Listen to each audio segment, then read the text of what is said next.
What's going on, everybody?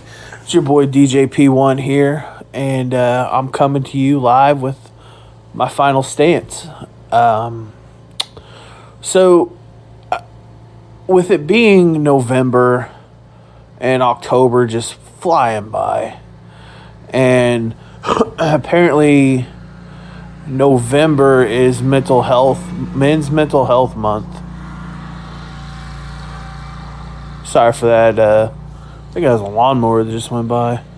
Got my window open. It's beautiful outside. Get some of that fresh air in. I feel like men's mental health is definitely something that's, coming into the forefront and getting more notice than it used to. I know back in my dad's day and our parents' day, those of you that are my age, men's mental health wasn't a thing.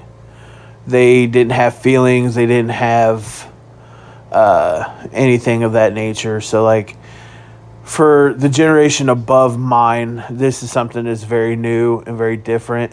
My dad was one that was what you would consider a man's man. Like, he liked to fix things, whether it be in the house or, build stuff. He had a lawnmower shop at one point. He would work on his own truck, that sort of thing. Like, your quintessential man's man. I watched him one time. He was weed eating and stepped on a board and a nail went through his foot and didn't shed a tear. Like, that type of man. Me, on the other hand, I'm not gonna lie. I am not like that.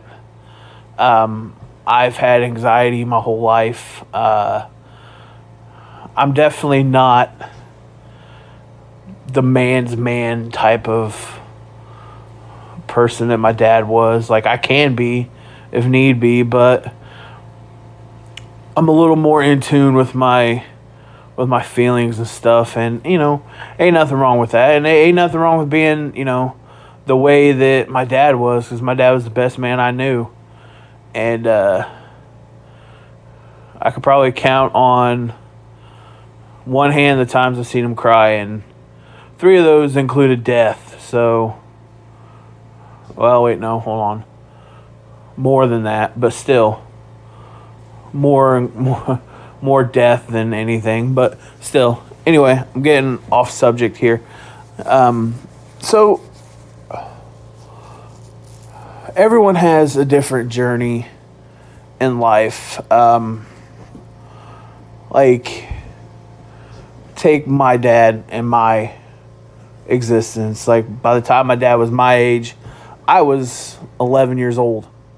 He had been married for 14 years, and all that good stuff. So my dad was very well established by the time he hit my age. Me, late bloomer. I didn't get married until I was,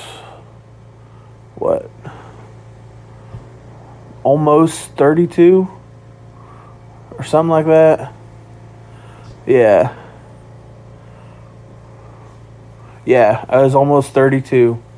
So I was 31 years old when I got married. I got married in late September. My birthday's in the latter part of October. So I was 31 when I got married. No kids yet, unfortunately. The Lord will bless us with some, that I do know. I don't have my own home yet, but I'm renting. And people my age, man, we know how hard it is to buy a house nowadays. One, the housing market is stupid. And 2, like, the requirements to buy a home now are almost outrageous compared to what they were when our parents were our age, or when they were establishing themselves and buying a home. Like, the requirements are way, way, way, way, way, way higher than what they used to be. Of course, So is everything else. Gallon of gas, carton of milk, dozen eggs. Anyway, I'm not going to go into how much stuff costs because I could talk about that all day long. It's quite ridiculous. What I'm saying is, like, everyone's journey is different. Everyone struggles with their own issues and their own setbacks and whatnot. Me, you could tell mine just by looking at me. I have ran from this my whole life. I have felt shame for it. I've been ridiculed for it. I've been bullied and picked on and snickered at and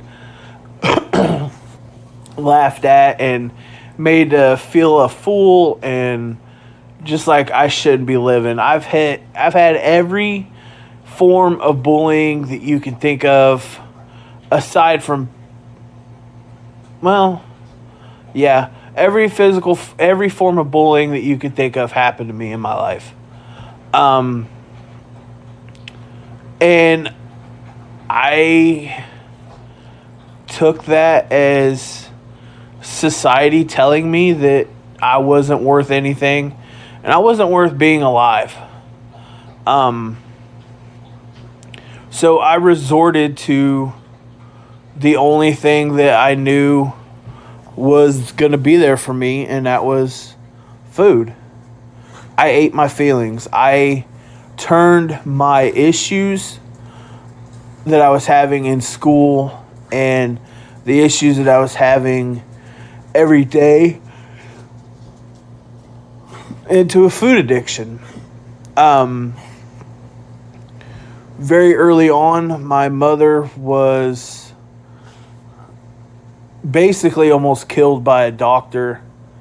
We ended up actually suing him for medical malpractice, and he killed himself because my mom was the straw that broke the camel's back. And after she filed her lawsuit, I think 30 other people did as well. But she became very sick early on in my life, became very depressed. Depression was a constant in my household on a daily basis. My mom developed fibromyalgia to the point where she was basically not bedridden, but like almost as close to it as you could think. Like, she was in extreme pain all day, every day. She developed COPD and asthma, and my mom went from a very joyful, happy-go-lucky person to a very depressed, not really caring about what's going on person. And she didn't really handle it very well. Her getting sick and stuff. And I don't think any of us really did. I turned to food. She turned to just, being depressed and stuff. And it really took effect when my grandparents passed away. And as somebody that was as close to as close as I was to my parents, I understood now why she was the way she was when they passed away. I didn't necessarily understand it then, but I do now.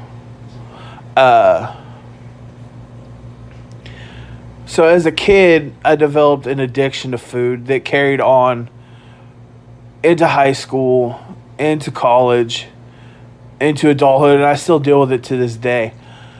The reason I bring this up and the reason that I make this episode right here, right now about this is because it's something that a lot of people struggle with and are ashamed to speak on.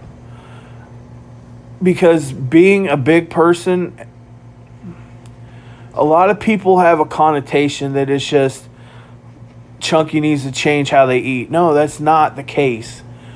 Because believe it or not, there are some people out there that eat pretty healthy for the most part. But something will trigger them and they'll binge eat. And they'll fall off the wagon. And they'll have like a go-to snack that they, will help them through a tough time. It's no different than being a drug addict. The sad thing is, and I'm not trying to shame anyone for anything or say one problem is worse than the other. I'm just trying to bring to light an issue that affects a lot of individuals, and people are too afraid to talk about it. People are afraid to come out and be like, yeah, I'm a food addict. So what? But society, when someone does that, they lash out. They get derogatory and they get hateful. If a drug addict or an alcoholic comes out and says, hey, my name's so-and-so, I'm an alcoholic, they're like, oh, congratulations on taking that first step. Same with the drug addict. If someone's like, hey, my name is so-and-so and I'm addicted to whatever, they're like, oh, good for you. You took that first step. You admitted that you have a problem. But if, like, I did it, if I'm like, hey, my name's Kyle, I'm a food addict, they're like, oh, you piece of trash. Like, go hit the gym. Go eat a salad. Quit eating this. Quit eating that. Quit doing this. What's the difference? There's no difference. Addiction is addiction is addiction. Doesn't matter if it's meth or cocaine or alcohol or fentanyl or whatever.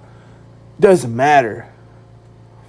Because to me, like, just as an example, that Snickers bar is just as addictive to me as that beer is to an alcoholic. Or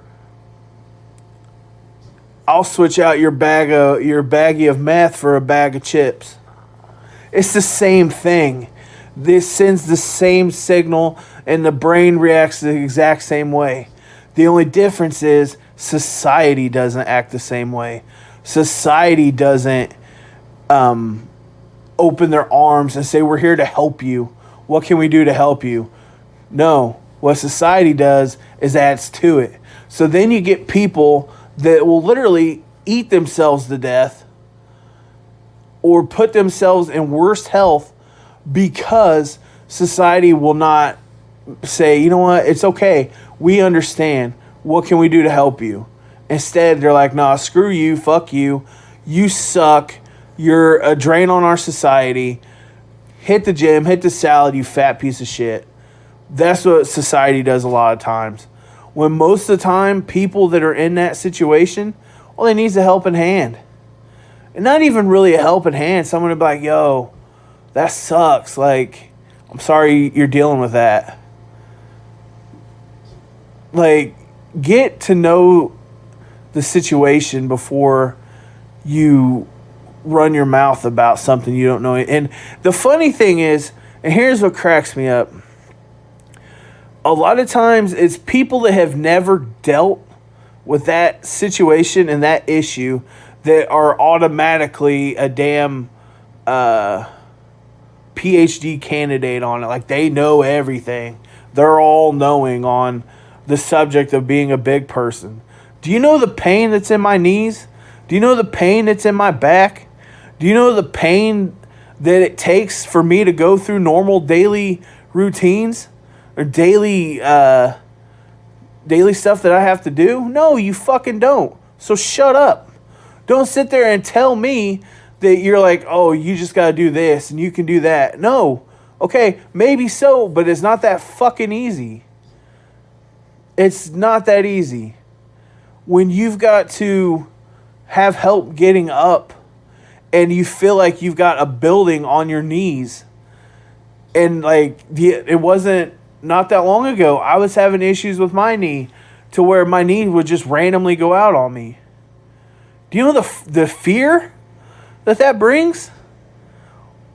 Like, what if I go for a walk in my neighborhood and I'm down? I can't get back up and go. Ain't no one there to help me. Unless you deal with these issues and have dealt with the back pain, the knee pain, and all that, do us all a favor. Shut up. Keep your mouth shut unless you have something helpful to say. Telling us what we need to do is not helping. We already know. You can't sit there and be like, oh, well, you just got to do this. Shut your mouth. Because unless you've dealt with these issues, you felt my pain, you felt my shame, you felt my failure, you have felt the sting of society and the backsided crooked looks that you get whenever you enter a room, and you enter any room and feel like every eye is on you because, oh my God, they've never seen a big person before. Close your mouth. You have nothing to say, because you can't tell a drug addict how to feel if you've never been one. You can't tell an alcoholic how to feel if you've never been one. It's just like a man telling a woman during PMS, oh, don't worry about it. It's all good. How do you know? You've never felt it. You don't know what that feels like. So can it?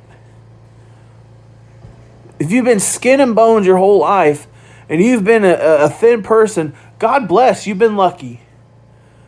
God bless you, you've been lucky. But don't tell me what to do, how to do it, when to do it, where to do it. Because you don't know what I'm going through. You don't know what my body feels like. You don't know the pain of feeling like you've been in a car wreck every single day of your life. And you don't know the shame of having to order clothes out of a catalog just because you need something to wear, and having to pay an arm and a leg hundreds of dollars for what people could spend $100 on just so you could have some clothes that half-ass make you feel comfortable. Not clothes you want, not clothes that make you look good, just stuff for you to feel comfortable enough to possibly go out and be a part of society. Do you know the shame you have of being of wanting to go to like concerts and go to bars and like just hang out with people and all that, but you're too damn afraid because of the shame that you feel of being who you are, but knowing the circle that you can't break out of, because when you feel that feeling, you're going to want to go right back to the addiction. The addiction kicks right back in, and you want to eat, and you want to just feel normal. You want to feel that normalcy for once in your life, because there isn't a damn moment that you go through in life where you feel like an average person. If you've never felt that in your life, then do not utter any advice to a big person ever. The only thing you should say is, I'm here. If you want to talk, we could talk. If you want a workout buddy, I got you. If they come to you, that's a different story. If a big person comes to you and says, hey man, I need help with this, I need help with that, would you? That's different. 100% different. But don't go out and just start spewing out bullshit out of your mouth like you know what it's like, or you think you know what is going on. Because I'm telling you right now, if you've never felt it, you don't have a fucking clue. But yeah, so I feel better now. I kind of had to get that off my chest. I think I'm going to start a new little saga here on the podcast. And I'm going to do, it's going to be called Life of a Food Addict. And we're going to touch on, I think I'm going to do it once a week. And we're going to touch on stuff that has to do with being a food addict and issues we deal with mentally, physically, and we're gonna just kind of talk to each other and stuff like that. And if there's anything y'all want to talk about as far as like being a food addict and whatnot, or you want to just throw your 2 cents in, please feel free. Comment on here. Find me on Facebook, The Final Stance on Facebook. Leave a comment. Send me email at kylestance@ymail.com. I'm there, so I'm open to anything. I want to get this forum going. I feel like food addiction and men's mental health all need to be brought to light. They've been in the dark too much. Men have felt shame for too long for having emotions and not showing them. And people, whether it be male or female, have felt the sting of food addiction for way too long in life. We all need to bring this to light. But yeah, I'm going to wrap this up. Thank you all for listening. So please give me a like and a follow. I just noticed I say a lot. I apologize. But I'm just sitting here watching Cobra Kai, hoping the new season comes out soon. Big fan of that show. But yeah, so I think every week we're gonna have this discussion. I'm gonna have a little snippet every week on the life of a food addict. So I look forward to speaking with you guys later. Hopefully you guys come up with some questions or comments, and we can make it a forum out of this, because I feel like food addiction and overeating needs to be brought to light and brought out in the open and be talked about and get a different view on it. But that's my final stance on it for today. I will talk to you guys later. I hope you all have a great weekend. I'm going to see my family. Well, yeah, they're my family now. We get married into it. I'm going down to see my family tomorrow. They're wanting to celebrate my birthday, which is awesome. So, going down to Franklin, going to see my fam, have a good lunch, spend some time.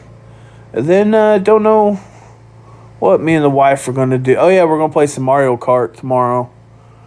Got a controller for the Wii U for my birthday. It's really freaking cool because it's kind of in the shape of a Super Nintendo controller. So that's going to be pretty badass. Probably get my ass kicked either way because my wife's like freaking assassin at Mario Kart. She's crazy good, but I'm gonna give it my best.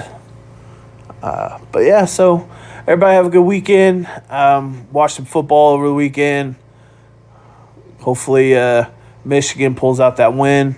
I think we play Penn State this weekend, but that should be good. Hopefully the Vikings can keep going and keep on that win streak. But I will talk to you guys later. Peace.